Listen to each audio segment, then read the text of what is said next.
It never gets easy. Never gets easy. Because I try not to. Try not to think about it so much. My name is Anna West. I'm a legal practitioner based in Port Harcourt. This whole incident began on the 13th of March 2019. My younger brother, Solomon Yellowe, was in the hostel. He was a student of University of Port Harcourt. And he left the hostel to campus. He told his girlfriend that he's going for a test. He was seen on campus and he didn't return. We waited for him. 14th, we didn't see him. 15th, we didn't see him. And that was how the search for Solomon began. By 17th morning, it was a Monday morning, no, 18th of March 2019, we started going to police stations. I personally went to SARS Rupoku. I went there twice in search of my younger brother. And we were told that he was never arrested. They had never seen him. They opened their books, their records, and his name was not there. We were in search for Solomon for about 7 to 8 weeks until we got a tip-off, still from his girlfriend. She went to Port Harcourt prisons, and when she went there in search for him, somebody came out and told her that, look, the person you're searching for has been killed by SARS. My elder brother, went to UPTH mortuary the next day.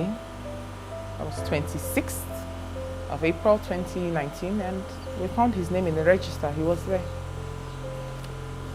Deposited in the mortuary on the 14th of March by a SARS officer named Samuel Sunday. Solomon was kind, loving. He was always there. He was a sibling that you could always count on. And Solomon was taken away from us in his prime.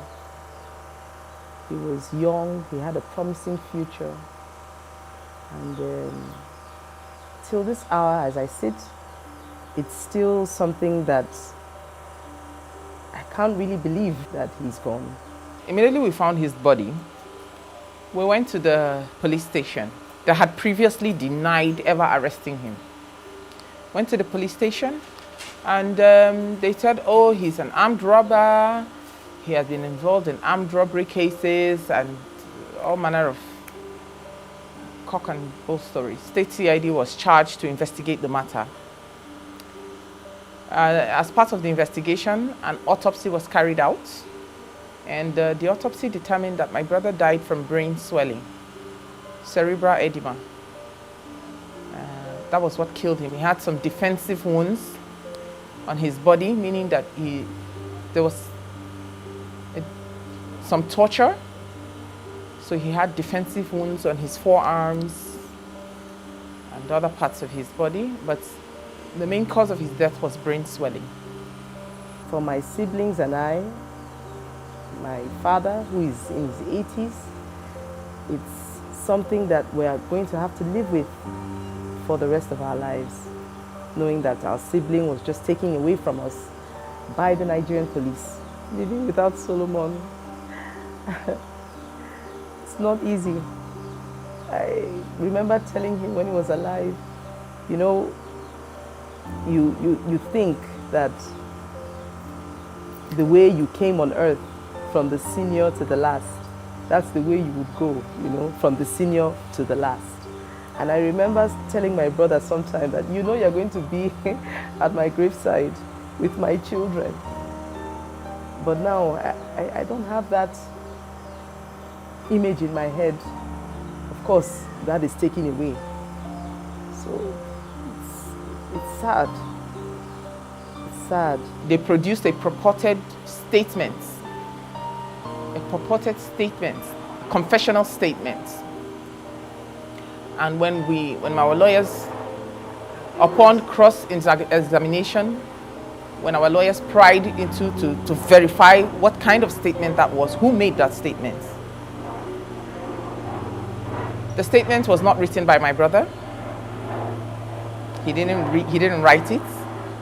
It was written by one of the police officers. He had no legal representation. So I asked, like, why would a final year student of university not be able to write his own statement? He was learned. He was, of course, a final year student of university. He could read and write. He didn't write the statement. It was written by the police without any legal representation.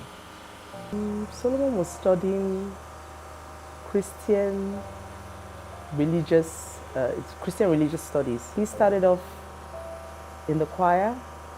We have an Anglican background, so of course, as a young boy, he knew he could sing, and so he started off in the choir, and that is how he grew up. He always used to go to choir with our father. I'm sure that is where he had the inspiration to go and study religious studies. Now, Solomon was a healthy 27-year-old young man. 27. Healthy. No previous health condition. He had never been arrested before. He has no criminal record. Never been arrested before. How come just a few hours in police custody he was dead? They said they didn't do anything, that he just slumped and died. That was the claim of the police. But science, thank God for the objectivity of science, the autopsy report said my brother died from brain swelling. Something happened to him that caused a perfectly healthy young man. The brain of a healthy individual doesn't just begin to swell without anything.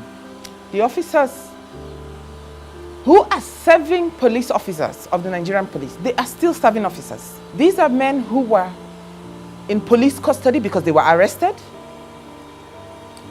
The current commissioner of police, he released them on bail to their administrative officer. They could not produce the men who were involved in my brother's death. Right now, my perspective towards the Nigerian police, I must say, if there's like a scale, it's like on a level of 2 or 0 right now, because whenever I pass by and I see a policeman, the first thing that comes to my mind is the death of my brother and how it was the way it was handled and the way it's going, you know.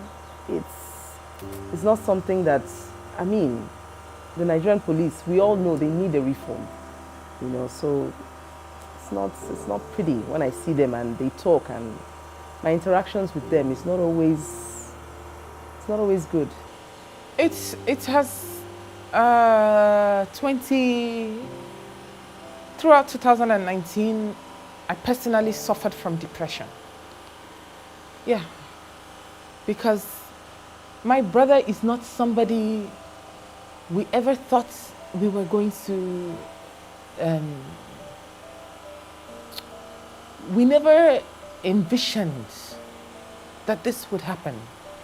It was never, excuse me, it was never a thought that I will have to bury my younger brother, or that, I mean, just think about it. That you just wake up one morning and you are told that your loved one was tortured to death. You know, was tortured and was killed, and his body was deposited in a mortuary. It's been the worst experience of my life.